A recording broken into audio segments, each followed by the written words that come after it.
నీవే నా దైవం, నీవే నా సర్వం, నీ ప్రేమే పదిలం, నీ మాటే వేదం.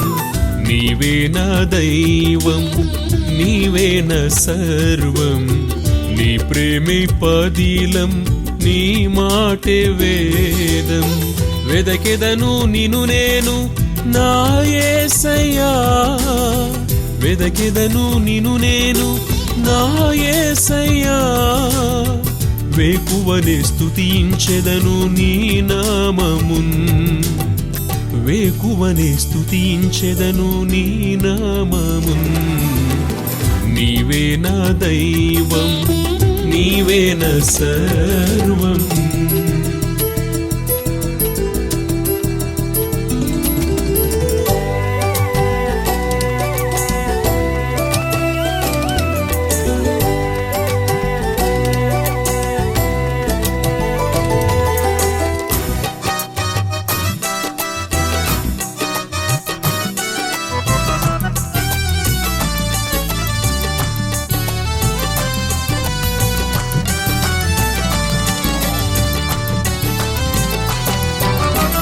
యాకోబును తండ్రి ఇంట చేర్చినది నీవేగా, ఏశావు హృదయమును మార్చినది నీవేగా.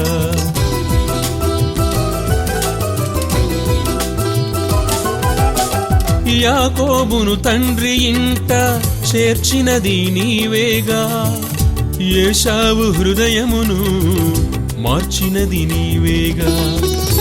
నీ నోటి మాటయే మా జీవాహారము, నీ నోటి మాటయే మా జీవాహారము.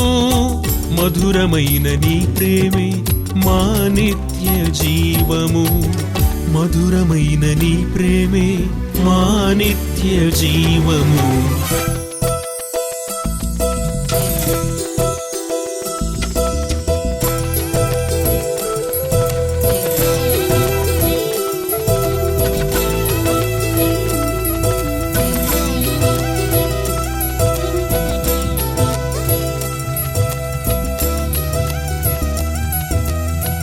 అంధకార బందీగా ఉండిన నన్ను నీ ఆత్మశక్తితో రక్షించుకొన్నావయ్యా.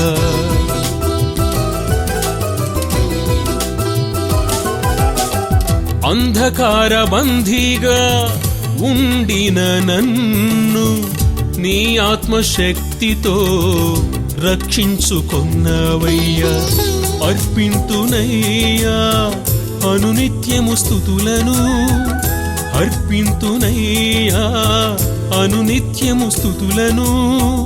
రక్షించుమయ్యా నీ ప్రేమాత్మతో, రక్షించుమయ్యా నీ ప్రేమాత్మతో.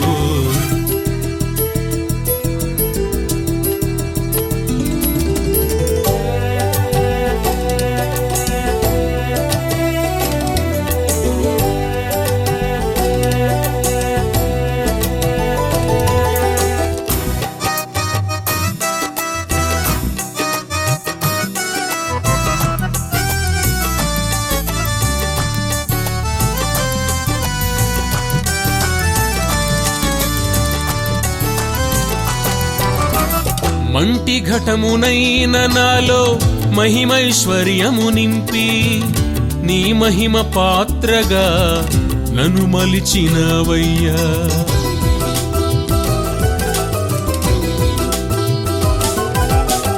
మంటి ఘటమునైన నాలో మహిమైశ్వర్యము నింపి, నీ మహిమ పాత్రగా నన్ను మలిచినవయ్యా. శ్రమల సంకెళ్లలో ఇరుకు ఇబ్బందులలో, శ్రమల సంకెళ్లలో ఇరుకు ఇబ్బందులలో నా తోడు నీ ఉండి నన్ను నడిపినవయ్యా. నా తోడు నీ ఉండి నన్ను నడిపినవయ్యా. నీవే నా దైవం, నీవే నా సర్వం, నీ ప్రేమి పదిలం, నీ మాటే వేదం. నీవే నా దైవం, నీవే నా సర్వం, నీ ప్రేమే పదిలం, నీ మాటే వేదం. వెదకెదను నిన్ను నేను నా యేసయ్యా, వెదకెదను నిన్ను నేను నా యేసయ్యా. వేకువనే స్తుతించెదను నీ నామమున్, వేకువనే స్తుతించెదను నీ నామమున్.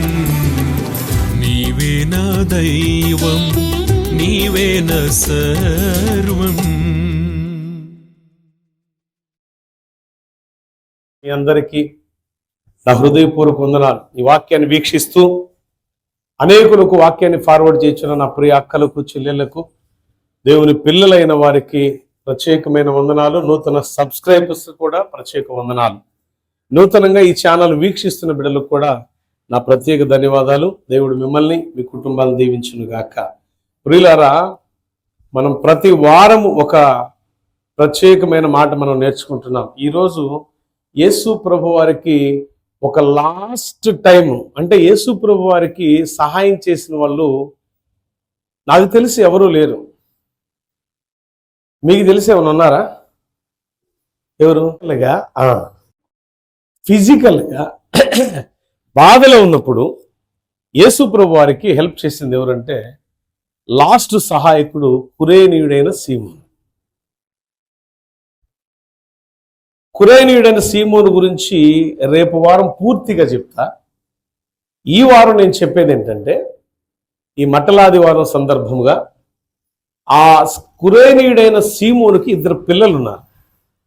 ఒక ఆయన పేరు ఇంగ్లీష్ పదాల్లో మాట్లాడేది అలెగ్జాండర్. అలెగ్జాండర్ అంటే ద గ్రేట్ అలెగ్జాండర్ కాదు. తెలుగులో బైబిల్లో అలెగ్జాంద్రు అని రాయబడి ఉంటుంది దీని గురించి. ఇంకొక పేరు కలిగిన వాడు ఎవరంటే రూఫస్, రూఫు అని రాయబడి ఉంటుంది తెలుగు బైబిల్లో. 2 పిల్లలు, భార్య. అయితే వీరు పెంపకము పిల్లల్ని ఎలా పెంచారు అంటే బాగానే పెంచారు. ఆ పెంచబడిన పిల్లలు దారి తప్పిపోతే ఎలా ఉండిద్దో ఒకసారి చెప్తా. దారి తప్పిపోతే ఆ భ్రష్టత్వంలో ఈ ఉదయకాలం ఈ వాక్యం వీక్షిస్తున్న పిల్లలు ఎవ్వరు కూడా పడకూడదని ఆశతో ఒక సేవకుడు, ఒక ఆత్మీయ తండ్రిగా నేను బైబిల్ గ్రంథంలో ఈ అలెగ్జాంద్రు అనే వ్యక్తి గురించి మాట్లాడుతున్న ఒక మాట నేను చాలాసార్లు ఆలోచన చేశాను. 2 తిమోతికి రాసిన పత్రికలో, ఆత్మీయ కుమారుడైన తిమోతికి రాసిన పత్రికలో 4వ అధ్యాయం 14-15 వచనాలలో నేను చెప్తున్నా, కురేనీయుడైన సీమోను గాని, తన భార్య గాని, బిడ్డల్ని పెంచే పెంపకంలో ఆ తల్లి గాని, ఆ తండ్రి గాని ఎంత మాత్రం రాజీకి రాలేదు. కారణం ఏంటంటే, ఎందుకు కురేనీయుడైన సీమోను ద లాస్ట్ హెల్పర్ అనే పదం నేను ఎందుకు వాడాను అని అంటే, శిష్యులు అన్నారు, మీరు గాడిద పిల్లలు అన్నారు, బానే ఉంది. ప్రభు అయిన యేసు క్రీస్తు రక్తమును తాకిన ఒక గొప్ప యోగ్యత కలిగిన వాడు కురేనీయుడైన సీమోను. ఆ రక్త స్పర్శతో ఆయన జీవితం అద్భుతంగా మార్చివేయబడింది. అనుకున్నాడంట సీమోను, అయ్యో ఇలాంటి వ్యక్తికి, ఇంత పుణ్యపురుషుడికి, ఇంత పవిత్రమైన వ్యక్తికి ఇంత భయంకరమైన దారుణమైన శిక్ష అని రొమ్ము కొట్టుకొని అంగలార్చాడట. కారణం ఏంటంటే, అతను వాస్తవిక జీవితంలో ఆనాటి కాలంలో ఒక విప్లవకారుడు లాంటి వాడు. అంటే మనం అనుకోవచ్చు నక్సలైట్ అనుకోవచ్చు, ఒక ఉద్యమకారుడు అనుకోవచ్చు, విప్లవ యోధుడు అనుకోవచ్చు. ఎందుకనంటే ఆనాటి గవర్నమెంట్ యూదుల మీద చేస్తున్న భయంకరమైన ఏమంటారు ఆ కష్టాన్ని, భయంకరమైన శిక్షలకు తిరుగుబాటు చేశాడు కురేనీయుడైన సీమోను. తిరుగుబాటు చేసి యేసుక్రీస్తు గురించి విని ఆఖరి ఘట్టంలో ఆ కురేనియా ప్రాంతం నుంచి వచ్చాడు కాబట్టి కురేనీయుడైన సీమోను అన్నారు. ఆయన ప్రాంతం పేరు ఏంటంటే కురేనియస్. కురేనియా ప్రాంతవాసి కాబట్టి కురేనీయుడైన, ఎందుకంటే సీమోన్లో చాలా మంది ఉన్నారు బైబిల్లో, అందుకని ఈయన కురేని ప్రాంతం నుంచి వచ్చాడు కాబట్టి కురేనీయుడైన సీమోన్ అన్నాడు. మీకు ఇంకోటి తెలుసో లేదో, ఇదే ప్రాంతం నుంచి ఇంకొక సీమోను యేసు ప్రభు శిష్యుల్లో ఒకటిగా ఉన్నాడు. ఆయన పేరు కురేనీయుడైన సీమోనే. వాక్యాన్ని వీక్షిస్తున్న ప్రతి ఒక్కరికి జ్ఞాపకం చేసుకోండి, ఈయన కురేనీయుడైన సీమోను యేసు ప్రభు రక్తపు స్పర్శతో అద్భుతాన్ని రుచి చూడగలిగాడు. అప్పుడు దాకా విప్లవకారుడుగా ఉన్నవాడు ఏమని మార్పు చెందాడంటే, అరే నేను చేయాల్సిన పోరాటం ఇది కాదు, ప్రపంచ చరిత్రను మార్చే యేసుక్రీస్తు అడుగుజాడల్లో నడుస్తూ పోరాటం చేయాలనుకున్నాడు. ప్రేమకు ఎవరైతే కరువు పట్టుంటారో, మీకు చాలా మంది అనుకుంటారు కదా, అసలు నిజమైన ప్రేమ స్పర్శ ఎరిగిన వాడు ఆ ప్రేమను ఎప్పుడు కోల్పోడు, అది స్త్రీ అయినా పురుషుడైనా. ప్రేమ విలువ తెలియనంత కాలం ప్రేమకు ఎప్పుడు దూరంగానే ఉంటాం. అందుకే యోహాను రాసిన మొట్టమొదటి పత్రికలో ఆ పత్రిక అంతా కూడా ధ్యానం చేసి నేను ఒక లైన్ పెట్టుకున్నా. ఆ పత్రికలో నాకు అర్థమైంది, అది చెప్తాను.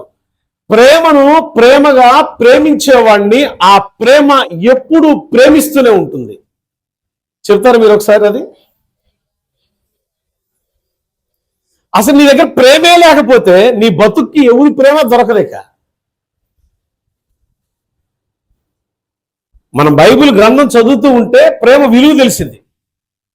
యేసుక్రీస్తు ప్రేమ విలువ ఎరిగినవాడు కాబట్టి, ఆ ప్రేమ విలువ ఎరిగినవాడు కురేనీయుడైన సీమోను కాబట్టి, అయ్యో నా బ్రతుకు గమ్యం ఇది కాదు, నేను యేసు నా బ్రతుకు గమ్యం మార్చుకొని యేసుక్రీస్తుని గురించి అధ్యయనం చేసి యేసుక్రీస్తు రక్త స్పర్శతో తన బ్రతుకునంతా మార్చుకొని తన భార్యను తన బిడ్డలను క్రీస్తు మార్గంలో నడిపించాడు. దేవుని పిలుపు అందుకొని వెళ్ళిపోయాడు. బల్యాలతో పొడవబడి చచ్చిపోయాడండి ఆయన. చాలా దారుణమైన మరణం. వచ్చేవారు ఆయన గురించి చెప్తాను. అయితే అలాంటి వ్యక్తి కడుపును పుట్టిన ఇద్దరు కుమారులు ఎలా ఉండాలి తెలుసా?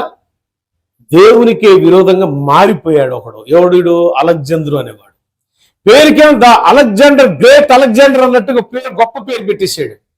మనం కూడా నేను అన్నట్టు పేర్లు పెడతా. ఏం పేరు పెట్టాలంటే కింగ్ డేవిడ్. పేరు పెట్టినంత మాత్రాన మనం గొప్పవాళ్ళం కాంగని బిడ్డలారా, పేరుకు తగినట్టు నడుచుకొని క్రీస్తు ప్రేమలో వర్ధిల్లితేనే మనం గొప్పగా దీవించబడతాం, చరిత్రకు ఎక్కుతాం. చాలాసార్లు నేను చెప్పాను మీకు, బుధవారం కూడా చెప్పా, మూడు బారిపోతున్న ఈ జీవితాలు జాగ్రత్త అని. ఇక అకస్మాత్తుగా ఏదైనా మన మీదకి వచ్చి పడితే ఇక నేను చేయగలిగింది ఏమి లేదు, దేవుడు కూడా చేయగలిగింది ఏమి లేదు. మార్పు చెందాలి. ఈ అలెగ్జాండర్ అనేవాడు ఏం చేశాడు చూడండి. 2వ తిమోతికి రాసిన పత్రికలో 4వ అధ్యాయంలో అతను ఏ విధంగా పోల్చాడో పౌలు ఒకసారి చూడండి. నువ్వేం చదివామమ్మా? అలెగ్జాండరు అను చెప్పాలి. అలెగ్జాండరు అను మనం కంచెరోళ్ళమా కాదా? నిజాలు ఒప్పుకోండి. కంచెర గాడిదన్న కంచెర వాడంటే అర్థం ఏంటి తెలుసా? కాదు. కంచెర అనే పదానికి సరైన భావం, సరైన అర్థం ఏంటంటే ఒక చోట స్థిరత్వం లేకుండా సంచారం చేస్తూ ఉంటాడు. ఇక్కడ నిలబడే తత్వం వాళ్ళలో లేదు, కానీ వాళ్ళ తండ్రికి ఆ నిలబడే తత్వం ఉంది. నీ యొక్క ఆత్మీయ జీవితాన్ని నడిపించే సేవకుడికి నిలబడే తత్వం ఉందేమో, కానీ నీలో ఉందంటే ఒప్పుకునే ప్రసక్తి లేదు. ఈరోజు ఇక్కడ సంఘమే కాదు, వింటున్న వారు కూడా స్థిరత్వాన్ని కోల్పోయి అస్థిరత్వంలోనికి వచ్చి బలహీనమైపోయి అనేక రకాలుగా ఆర్థికంగా, మానసికంగా, శారీరకంగా కృంగిపోయి, ఎందుకు నా బ్రతికలు అయిపోయిందంటే నిన్ను బట్టే నీ బ్రతుకు పాడైపోతుంది, నీ నడక నీ బ్రతుకు పాడైపోతుంది. స్థిరత్వం లేని జీవితంలో ఎంతకాలం బ్రతుకుతావు అంటే వేషధారణ కలిగిన జీవితంలో నటిస్తున్నాం. ఆ జీవితంలో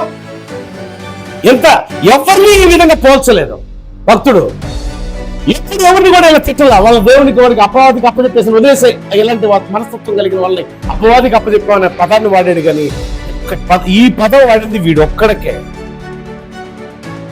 తండ్రి అంటాడు, తల్లి తండ్రి కూడా రోమపత్రిక ఆఖరి అధ్యాయంలో ఉంటుంది వీళ్ళ గురించి. రూఫును అతని తల్లికి నా నిండు వందనాలని చెప్తాడు పౌలయ్య. అంటే రూఫుకి తల్లికి వందనాలు చెప్పి అలెగ్జాండర్ ఏమంటాడంటే కంచెవాడు, వీడు స్థిరత్వం లేని వాడు. ఎలాంటి వాడో తెలుసా? అసలు వీడి యొక్క వ్యక్తిగతం ఏంటి తెలుసా? ఇతను ఒక కంసాలి, రాగి పనిముట్లు తయారు చేసే వ్యక్తి. ఏమి రాగి పనిముట్లు ఏం చేస్తాడయ్య గారు అని మీరు అనొచ్చాము. దేవాలయాల్లో ఆనాటి కాలంలో ఉన్న విగ్రహాలను, దేవతా దేవుళ్ళ విగ్రహాలను తయారు చేస్తూ వాటి మీద సంపాదన దృష్టి పెట్టి దేవుని పేరు అడ్డు చెప్పుకొని దేవునికి అవమానకరంగా జీవిస్తూ ఉన్నాడు. అరే ఈ ప్రాంతంలో కొంచెం వ్యతిరేకత కనపడుతుందిరా అంటే అక్కడ నుంచి మరింకో చోటకి వెళ్ళిపోయాడు. అంటే ఈ పని ఏంటంటే చెడగొట్టే పనే. అయ్యా మేము సిలువ మోయిచున్న క్రీస్తుని ప్రకటించున్నాం అని అంటున్నారే, ఆ సిలువ మోయిచున్న క్రీస్తు ఎలా ఉంటాడంటే ఇది ఇట్టున్నాడు కాబట్టి ఇతను ఆరాధించండి.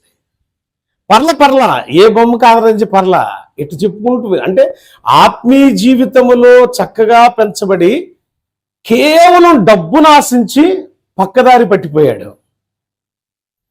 ఎన్నోసార్లు హెచ్చరిక చేశాడట పౌలయ్య. కొన్ని మనస్తత్వం మార్చుకోరా, మీ తండ్రి ఎలా అంటుడురా, మీ తండ్రికి చెడ్డ పేరు తీసుకురా పక్కన పెట్టలారా. యేసు క్రీస్తు స్పర్శ, రక్తం యొక్క స్పర్శను తాకిన మహా గొప్ప యోధుడయ్యా నీ తండ్రి. ఆ తండ్రిని బట్టి నడుచుకోయ్యా.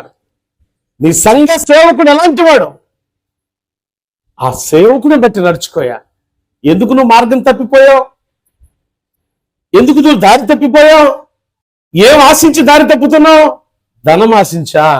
అయితే బైబిల్ ఒక మాట చెప్తుంది, చూడండి ఒకసారి. బైబిల్ ఒక మాట చెప్తాను మీకు. ఈ ధనమే నేనేం చేసిందో చెప్తా ఒకసారి. ఈ ధనమే నేనేం చేసిందో కూడా చెప్తా లాస్ట్ లో. చూడండి ప్రియులారా, తిమోతికి రాసిన పత్రికలోనే ఒక చోట అంటాడు ఈయన, పౌలయ్య చెప్తాడు, నా ప్రియ కుమారుడా తిమోతి, నువ్వు నీ యొక్క ఆత్మీయ జీవితంలో జ్ఞాపకం ఉంచుకోవలసినది ఒకటి ఉన్నది. అదేమిటంటే మొదటి తిమోతికి రాసిన పత్రికలో 6వ అధ్యాయములో రాయబడిన మాటలు చూద్దాం. మీరు ఎవరు లేరా? ధనవంతులు అవుదామని ఎవరికి లేదా? ఉందా లేదా? మీరు అందరు బుద్ధిమంతులే, మీకు లేదు, మీకు కూడా లేదు, నాకుంది. కానీ ఈ హెచ్చరిక నాకే. మీరందరూ బుద్ధిమంతులు, మంచి ఆత్మీయులు, మంచి ఆత్మపూర్ణులైన వ్యక్తులుగా ఉన్నారు. ఎవరి లెక్క వారు అప్పచెప్పవలసిన దినం రాబోతుంది దేవుని ఎదుట. నా లెక్క నేను అప్పచెప్పే దినం రాబోతుంది దేవుని ఎదుట.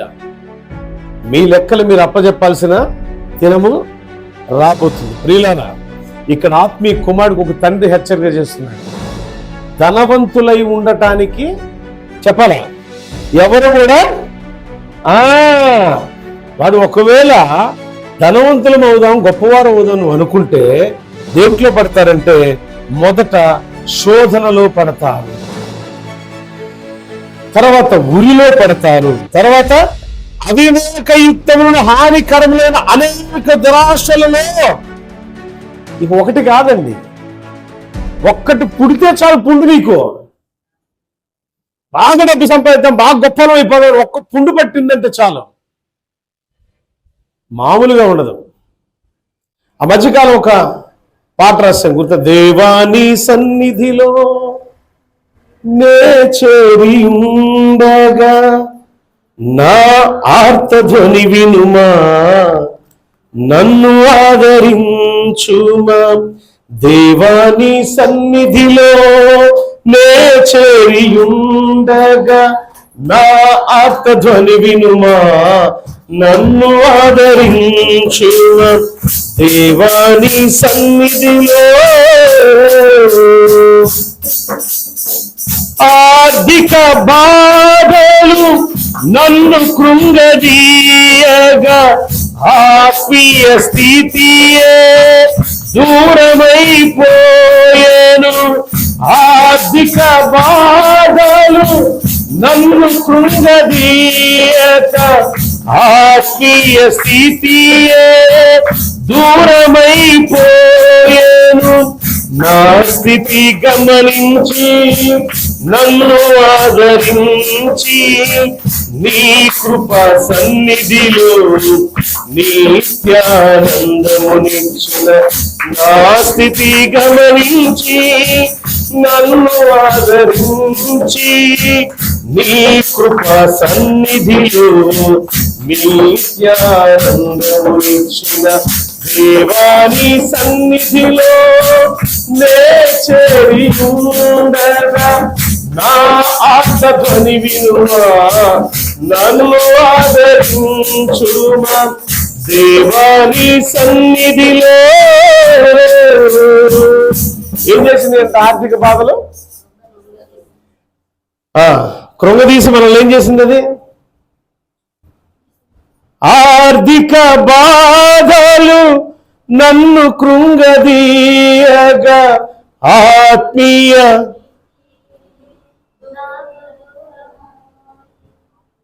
స్థితి ఏమైపోయింది? అప్పుడేం చేస్తాం? కరువు పట్టిన వాళ్ళకి పరిగెడతా ఉంటాం ధనాపేక్షతో. నువ్వైనా నేనైనా నా స్థితి అలా ఉంది కాబట్టి ఉన్న వాస్తవం దేవుని దగ్గర ఒప్పుకొని ఇది పాట రూపంలో రాసుకున్నాం. ఆర్థిక బాధలు నన్ను కృంగదీస్తుంటే నా ఆత్మీయ స్థితి నాకు దూరం అయిపోయింది. ఉన్న స్థితి కంటే బహుదూరం అయిపోయింది. ఒప్పుకున్నా నా దేవా అని నీ పాదాల దగ్గర. అప్పుడు దేవుడు ఏం చేశాడు తెలుసా? నా స్థితిని గమనించి నన్ను ఆదరించి ఆయన కృపా సన్నిధిలో మరలా నిత్యానందం నాకు ఇచ్చాడు. అంటే మన తప్పుని మనం ఒప్పుకోవటం వల్ల ఏం జరిగింది? పోగొట్టుకున్నది మరలా తిరిగి వచ్చింది. ఎప్పుడన్నా ఒప్పుకుంటాం మనం? పశ్చాత్తాప ప్రార్థన ఏ రోజన్నా ఈ స్థలంలో చేసావా? ఆ పశ్చాత్తాపం మనకుందా? లేదు అంటే కరుడు గట్టిపోయింది నీ హృదయం రాతి వలె.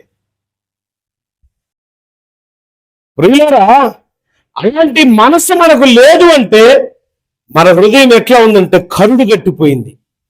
యెహెజ్కేలు గ్రంథం 33:11 ఒక మాటను చూడండి. యెహెజ్కేలు గ్రంథం 33:16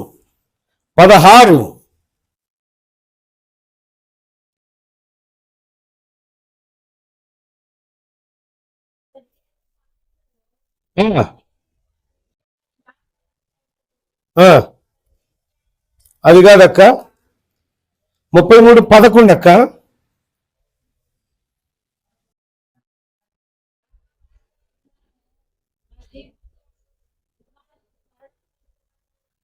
ఎనిమిది నుంచి అది ఇంకా బాగుండేది.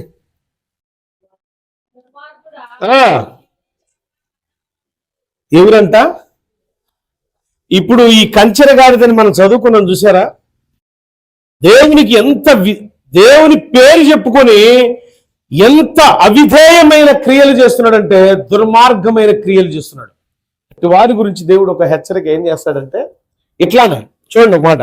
దుర్మార్గుడా, నీవు నిశ్చయముగా మరణము నొందుదువు అని దుర్మార్గునికి నేను సెలవీయగా అతడు తన దుర్మార్గతను విడిచి జాగ్రత్త పడినట్లు నీవు ఆ దుర్మార్గు నా మాట తెలియజేయని ఎడల ఆ దుర్మార్గుడు తన దోషమును బట్టి మరణము నొందును గాని అతని ప్రాణము గురించి నిన్ను విచారణ చేయుదును. అయితే ఆ దుర్మార్గుడు తన దుర్మార్గతను విడువలనని నీవు అతను హెచ్చరిక చేయగా అతడు తన దుర్మార్గతను విడువని ఎడల అతడు తన దోషమును బట్టి మరణము నొందును గాని నీవు ఆయన ప్రాణమును దక్కించుకుందు, నీవు నీ ప్రాణమును దక్కించుకుందు. ఇలా చెప్తూ నా జీవము తోడు 11లో దుర్మార్గుడు మరణము నొందుట నాకు సంతోషము లేదు.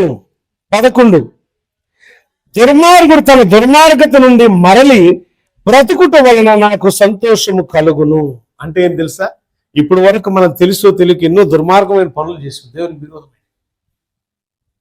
చేయలేదంటే కుదరదులే. ఇక నువ్వు చేయలేదంటే ఎట్టుంటావు తెలుసా? నువ్వు ఆత్మీయ జీవితంలో కలుగుగా కంటే కలిగిపోయింది అంతే. భూమి మీద వర్షం ఆగిపోయింటే ఏలియాలాగా ఆగిపోయింది అంతే. అంత పుణ్యపురుషులమా? అంత పుణ్యాత్ములు మనం? అంత పవిత్రమైన హృదయం కలిగిన వాళ్ళం మనం? డబ్బు అంటే ఎవరికి చేదు? అవునా? డబ్బు ఎవరికి చేదు ఉంటుందా? డబ్బు వస్తుందంటే చాలు, ఇక్కడ పాస్టర్ గారు ఎన్ని ప్రసంగాలు చేసుకొని మేము పరిగెత్తిపోతూ ఉంటాం. అంటే నువ్వు డబ్బుకి ఇచ్చిన ప్రాధాన్యత ఆత్మీయ జీవితంలో దేవునికి ఇవ్వటం లేదంటే నువ్వు దుర్మార్గుడువా కాదా? నువ్వు కంచెన గాడిద వంటి స్వభావం కలిగిన వాడువా కాదా? దేవునికి ఇచ్చే ప్రాధాన్యత ఎప్పుడైతే ఇస్తావో, బిడ్డలారా జ్ఞాపకం తీసుకోండి, కొన్ని సందర్భాల్లో నా చేతులు అస్సలు డబ్బు లేక, అజయ్కి తెలుసుకోవచ్చు, అస్సలు రూపాయి లేక వేరే చోట మీటింగ్కి వెళ్ళాలంటే ఆ కాను పెట్టి అప్పుడు తీసి ఆ డబ్బులతో ఆయిల్ కొట్టించుకొని అక్కడికి వెళ్ళి సువార్త చెప్పి వాళ్ళ దగ్గర ఏ రూపాయి నేను ఆశించకుండా తిరిగి వచ్చేస్తాను. ప్రార్థన చేసి ఏమంటాను తెలుసా? ప్రభా, నాకు వెళ్ళి రావడానికి ఆయిల్కి అయ్యే ఖర్చు మాత్రం దయచేయని తీసుకొని వెళ్తా. ఈ నీతే నేను చెప్తున్నా నా కుటుంబాన్ని ఈరోజు సురక్షితంగా నిలబెట్టింది. అదే సేవకుడు ధనాపేక్షతో దుర్మార్గంగా వెళ్ళాడు అనుకో. ఒక ఆయన అడిగాడు ఈ మధ్య నన్ను, అన్న మీరు ఎంత తీసుకుంటారని. ఏం తీసుకోవాలన్నా?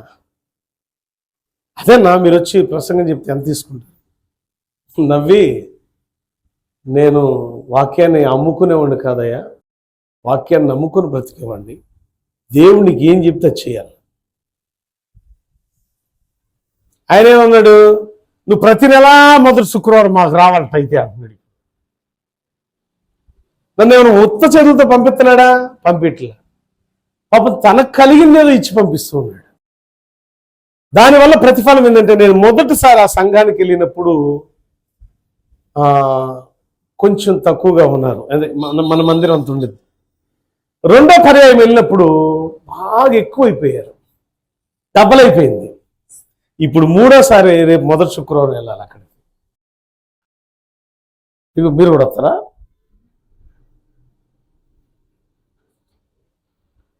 అట్లా బిడ్లారా జ్ఞాపం చేసుకోండి, సేవకుడు తన సేవా జీవితంలో ఒక కురేనీయుడైన సీమోను వలె, ఒక అపోస్తుడైన పౌలు వలె ఆయన సొంతగా డేరాలు కుట్టుకుని వచ్చిన రూపాయిని ఇన్వెస్ట్ చేసుకుని వెళ్ళాడు. మనం అనుకుంటాం కదా, చాలా మంది సేవకుడు బాగుండడు అనుకో, అమ్మ ఈయన దగ్గర ఎంత డబ్బు ఉందో, అబ్బో పాస్టర్ గారు కొద్దిగా పెరిగింది.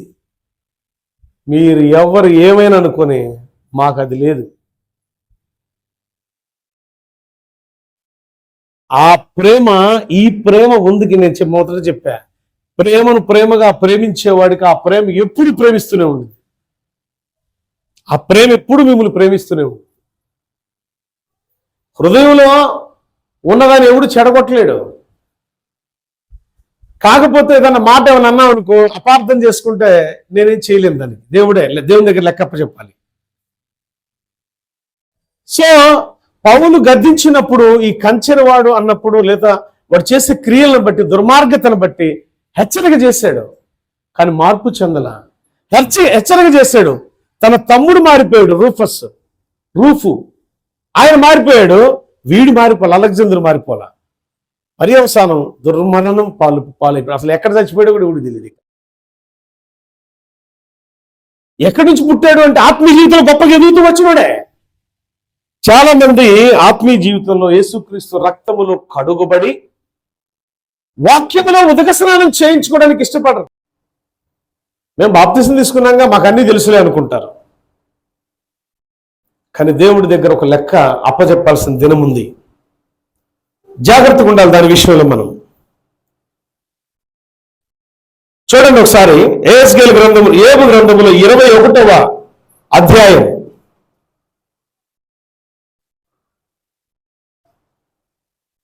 19-20 వచనాలు. ఏబు గ్రంథం 21:19, 19-20 ఏముందో చూడండి అక్కడ. ఈ ఉదయకాలము వాక్యముతో ప్రతి ఒక్కరు ఉదక స్నానం చేయబడుదురు గాక. వాక్యముతో మనం కడుగుకోవటానికి ఇష్టపడతలేదంటే దుర్మార్గత మన దగ్గర ఏలుబడి చేయుచున్నదని అర్థం.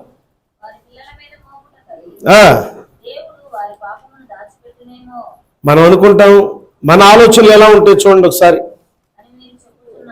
ఏం చెప్పుకుంటా ఉంటాం మనం?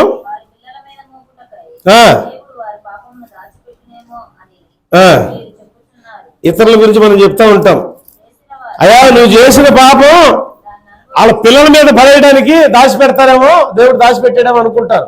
లేదు, ఎవడు చేశాడో వాడు అనుభవించాల్సిందే. ఎన్ని మాటలు తప్పావు ఈ అదే మందిరానికి వచ్చి నువ్వు? తప్పలేదమ్మా, ఏ రోజు మాట తప్పలేదా? దేవుడు బతికి తడిచేస్తాను ఏడ్చావే దొంగ ఏడుపు. ఎన్నిసార్లు దేవుడికి ఇచ్చిన కమిట్మెంట్ నిబంధనలు త్రోసివేసింది కాక సేవకుడి మీదో లేదా పక్కనున్న విశ్వాసుల మీదో పక్కనున్న ఇంటి వారి మీదో మనం లేనిపోయిన మాటలు మాట్లాడతాం. నాలుగు కోస్తాడు అడ్డంగా దేవుడు నాలుగు కోసేస్తాడంతే. మీరు అనుకుంటున్నారు మనం చేసిన పాపం మన మీదకి రాల, మనం చాలా పరిశుద్ధంగా ఉన్నామని. విల ఆడిపోయే రోజు రాబోతుంది. దీంట్లో ఈ వాక్యంలో ఉంది చూడండి ఒకసారి. ఏముందో చూడండి, తెలుసుకోండి, బ్రతకండి, సరిగ్గా బ్రతకడం నేర్చుకోండి. ఆత్మీయ జీవితంలో మనం ఏ తప్పులు చేస్తున్నాం? హృదయాన్ని దేవుడు అలా తెరిచి చూస్తే అంత విషమే. ఏ హృదయం కలంకం లేకుండా లేదు.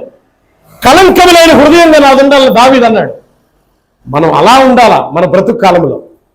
కలంకం నిరంతరం ప్రతి విషయానికి కలంకమే, ప్రతి విషయానికి విషమే నీ హృదయం. ఎలా బాగుపడతావు, ఎలా జీవిస్తావు, ఎలా వర్ధిల్లుతావు, నీ కుటుంబం ఎలా వర్ధిల్లుద్ది, నీ పిల్లల మీద కాదు నీ మీదే రాబోతుంది దేవుని యొక్క ఉగ్రత. ఏమి రాయబడిందో సార్ చూడు 19:20 మళ్ళీ ఒకసారి. వారి పిల్లల మీద మోపుటకై దేవుడు వారి పాపమును దాచిపెట్టునేమో అని మీరు చెప్పుకొనుచున్నారు.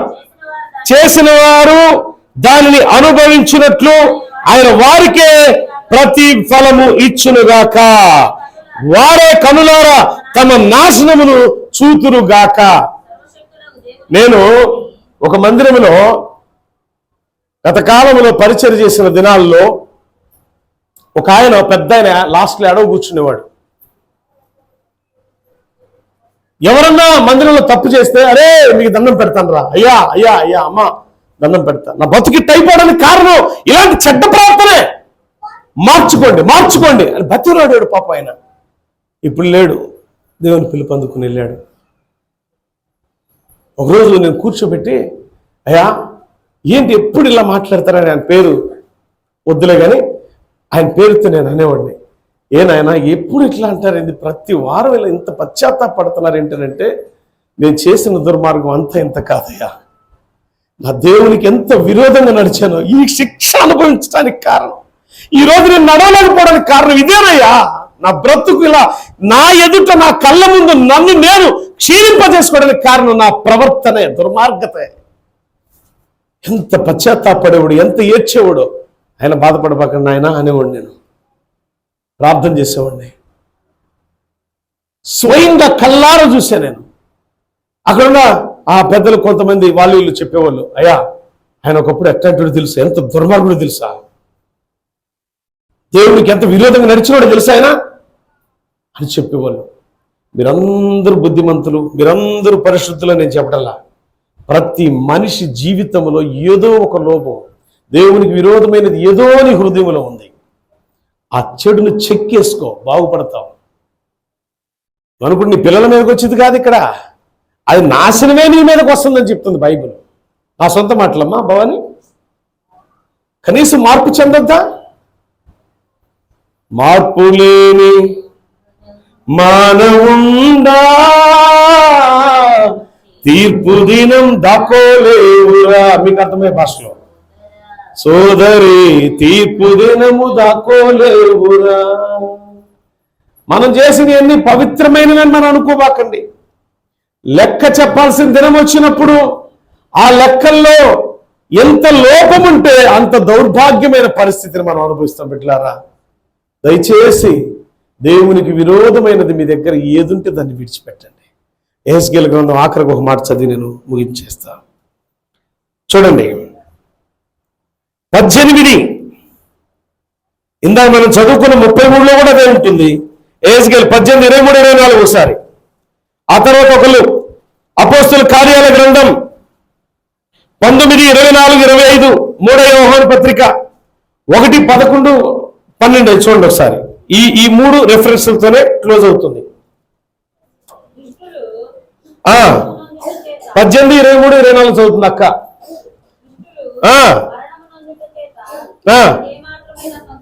చూడండి, ఇంత మనం దుర్మార్గం చేస్తున్నా, దేవుడికి విరోధమైన క్రియలు మనం ఎన్నో చేస్తున్నా, కానీ మనం మరణం అందుట దేవుడికి ఇష్టమా? ఏమా దేవుడు అన్నాడు దేవుడికి ఇష్టమా?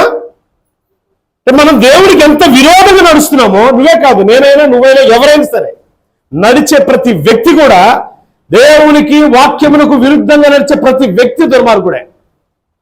కానీ అలా మరణించడం నాకు ఇష్టం లేదంటున్నాడు దేవుడు. ఏమిష్టం? ఆ దుష్టత్వాన్ని విడిచిపెట్టి, అబ్బా ఏందంట ఏం దిద్దుకోవాలంట? ప్రవర్తన దిద్దుకొని, అబ్బా దేవుని సంతోష పెడతావా? నువ్వు పాడేది కాక ఇంటి యజమానుడు దుర్మార్గుడు అనుకోండి, ఆ యజమానుడు అకస్మాత్తుగా పడిపోయాడు అనుకో, లేదా యజమానురాలు అకస్మాత్తుగా పడిపోయింది అనుకో, వాళ్ళు చేసిన దుర్మార్గపు క్రియలను బట్టి వారు పాడైపోతే ఆ బిడ్డల బ్రతికి ఏమైంది? ఒక్కసారి ఆలోచన చేశారా? ఒక్కసారి యోచించారా?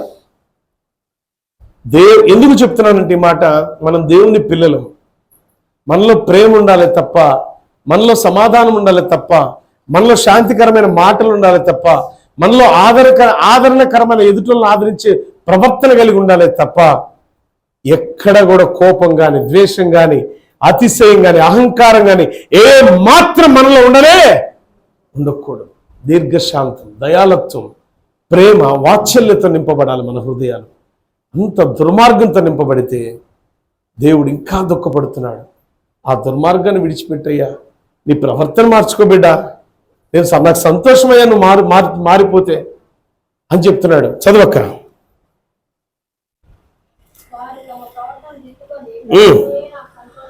ఆమేన్, హల్లెలూయా. ఓకే,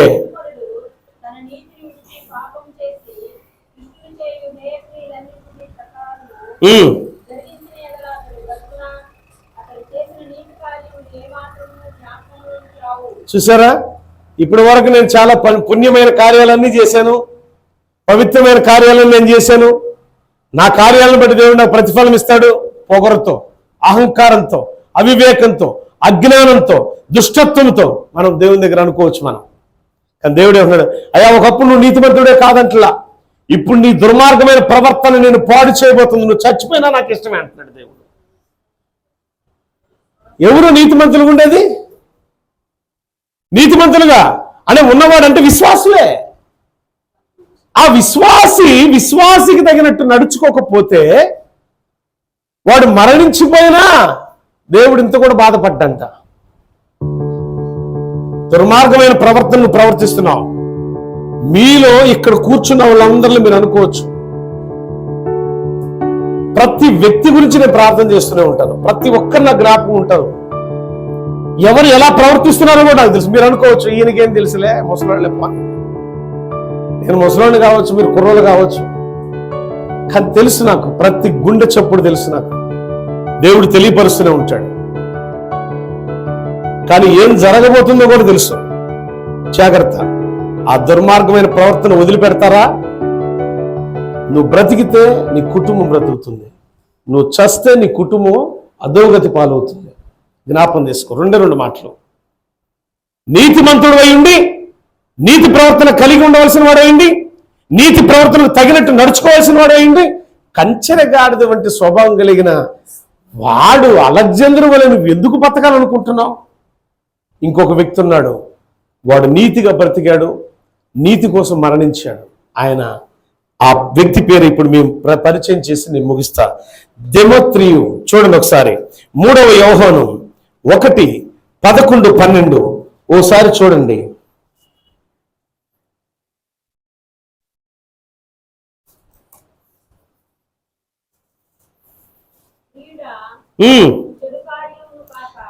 చెడు కార్యములు కాక మంచి కార్యములను అనుసరించి నడుచుకొనుము. మేలు చేయవాడు దేవుని సంబంధి, కీడు చేయవాడు దేవుని చూచిన వాడు కాడు. దెమెత్రియు అందరి వలనను సత్యం వల్లను మంచి సాక్ష్యం పొందినవాడు. దెమత్రి అనే వ్యక్తి గురించి ఇక్కడ చెప్తున్నాడు యోహాను. అయ్యా, చెడ్డ కార్యాలు చేసేవాడు అపవాది సంబంధి, మంచి కార్యాలు చేసేవాడు దేవుని సంబంధి. వీటిలో సత్యం గురించి సాక్ష్యం చెప్పగలిగిన గొప్ప వ్యక్తి ఎవరు ఉన్నారంటే దెమత్రియు అనే ఒక వ్యక్తి ఉన్నాడు. ఈయన ఎలా ఉన్నాడంటే దేవుని నమ్మిన దగ్గర నుంచి ఆఖరి శ్వాస విడిచేంత వరకు కూడా ఓ మంచి సాక్ష్యాన్ని పొందుకున్నాడు. అలెగ్జాండర్ లేడు.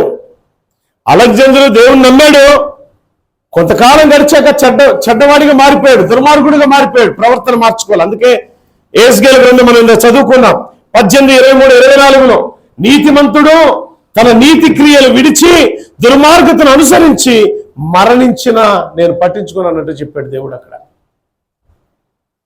అంటే అలెగ్జాండర్ ఏ జాతికి చెందినవాడు? నీతిమంతుడిగా పుట్టాడు, దుర్మార్గమైన ప్రవర్తనలోనికి నడిపించబడ్డాడు. ఇప్పుడు నువ్వు ఎలా ఉన్నావు?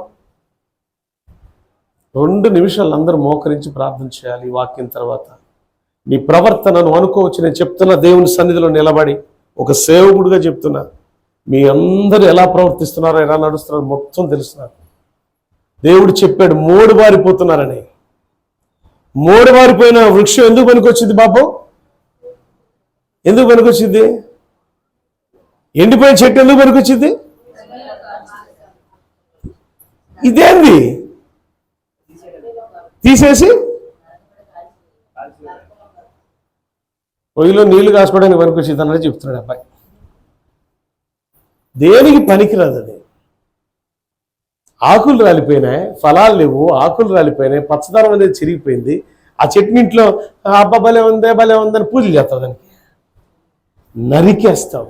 దేవుడు అంతే, నరికేస్తాడు దేవుడు. ఫలించలేని జీవితాలు ఎందుకమ్మా? ఈ రోజు వరకు దర్శన వరం ఉందా? ఈ రోజు వరకు పరిశుద్ధాత్మ శక్తిని మీరు పొందుకున్నారా? ఎందుకు పొందుకోలేదు? కారణం ఒకటే, హృదయం పరిశుద్ధంగా ఉంటే పరిశుద్ధాత్మ మనం స్వీకరిస్తామమ్మా. మన హృదయంలో చెడు ఉంటే, ఎంత మాత్రం అంత చెడిపోయి ఉంటే, హృదయమే దుర్వాసన కొడుతుంటే ఎలా పరిశుద్ధాత్మ దేవుడు మన మీదకి వస్తాడు? ఎంతకాలం ఈ దుర్మార్గత? మార్పు ఉండదా? మారు మనసు లేదా నీకు? ఇప్పటివరకు చేసిన తప్పులన్నిటిని దేవుని దగ్గర, ఆయన పాదాల దగ్గర కన్నీటితో ఒప్పుకోండి, ప్రలాపించండి. మీరు బ్రతుకుతారు, మీ కుటుంబాలు బ్రతుకుతాయి. అంతేగాని దెమోత్రియు గురించి మనం విన్నాం. ఆయన ఎటువంటి వాడంట? సత్యమును చూడండి ఒకసారి ఆయన గురించి మళ్ళీ చదవక్క. దెమోత్రియు అందరి వలన, అబ్బా అందరి వలన, సంఘములో అందరి వలనను సత్యం వలనను మంచి సాక్ష్యం పొందినవాడు.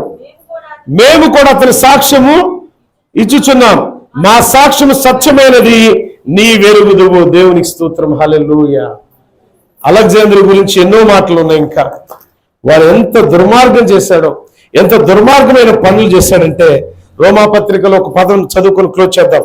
2:24 చూడండి ఒకసారి ఆఖరిగా. 2:24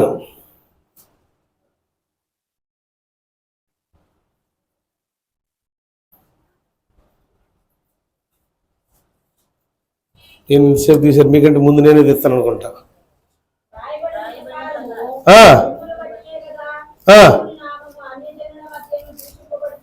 చూసారా? ఎవరిని బట్టి అమ్మా?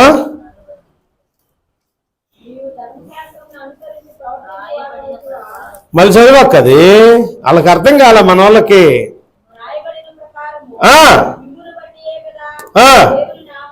ఇదేంట్రా? ఈ అక్క ఒకప్పుడు బాగా ప్రార్థన చేసేది, పాటలు పాడేది, యేసుక్రీస్తు చాలా గొప్ప దేవుడు అని చెప్పేది. ఇప్పుడు ఏమైపోయింది చూసావా? ప్రార్థన లేదు, ఆరాధన లేదు, స్తుతి లేదు, పరిశుద్ధమైన జీవితం లేదు, కలంకమైన బ్రతుకులు ఏవే బతుకుతుంటే ఇంకా నన్ను ప్రార్థనకు రమ్మనిద్దేమా? నేను కూడా చీమలకు చెడిపోవాలా? పాస్టర్ గారు నాకు ఎంతోమంది చెప్పారు అట్లా. ముందు వాళ్ళ జీవితాన్ని సరిచేయ పాస్టర్ గారు అనేవాళ్ళు. చేపని పొలుసులు పోయిందా? వృత్తవలేదా? రుద్ది రుద్ది రుద్ది ఆ అవసరమైతే ఆ నలుపంత చెరిగిపోయిందాక రుద్దుతానే ఉంటాం మనం.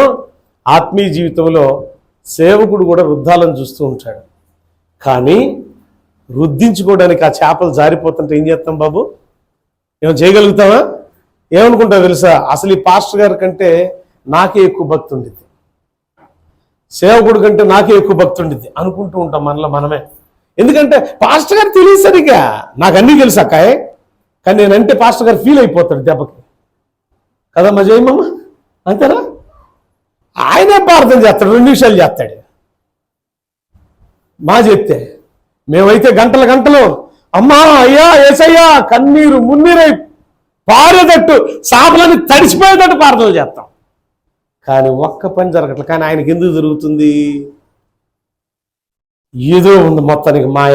మాయ మాకు చెప్పట్లే. ఆయన ఏమీ లేదు. నా హృదయం నా దేవునికే సమర్పణ. అందుకే ప్రార్థన చేసినప్పుడు అద్భుతం జరిగింది. ప్రార్థన చేసిన వాక్యం చెప్పిన కొన్ని సంఘాలకు కొత్తగా వెళ్ళినప్పుడు ఆ సంఘాలు ఎప్పుడు గ్రోత్ అవుతూనే ఉన్నాయి, అభివృద్ధి చెందుతూనే ఉన్నాయి. కానీ ఈ సంఘం అభివృద్ధి చెందట్లేదంటే చాలా బాధగా ఉండేది. కారణం ఏంటంటే వృద్ధించుకోవడానికి ఇష్టపడతారు, కడుక్కోవడానికి ఇష్టపడతారు. మనము వాక్యమైన ఉదక స్నానంలో కడుక్కోవటానికి ఇష్టపడట్లా. ప్రియులారా, ఇష్టపడండమ్మా. మీ గురించి గొప్ప సాక్ష్యం వినాలి దేవుడు. అంత గొప్ప సాక్షులుగా బ్రతకండి. దేవుడి మాటలు దీవించుగాక. అలెగ్జాండర్ వంటి స్వభావం మనకొద్దు, కానీ దెమేత్రియు అంటే మంచి స్వభావం కలిగి మంచి ప్రవర్తన కలిగి మనం జీవిద్దాం. ప్రార్థన చేద్దాం. ప్రతి ఒక్కరూ కూడా మీరు ఏం చేస్తున్నారో ఈ ప్రార్థనలు ఏకీభవించండి. మహాపరిశుద్ధుడా, మా ప్రవర్తనలో చెడు ఉన్నదా క్షమించండి అయ్యా. దేవునికి దేవాలయానికి రావడానికి అయిష్టతగా ఉన్నదా క్షమించండి అయ్యా. మేము బాప్తీసం తీసుకున్న దినాల్లో ఉన్న భక్తి మాకు లేదయ్యా. ఎందుకు ఈ జీవితం, ఎందుకు ఈ చెడ్డ కార్యాలు? ఒక ధనాపేక్షను మేము కోరుకున్నామా? ఇక్కడ 2 వ్యక్తులను చూశాను. దెమేత్రియు కూడా కంసాలి పని చేసేవాడే, అలెగ్జాండర్ కూడా కంసాలి పని చేసేవాడు, విగ్రహాలు తయారు చేసేవాడే.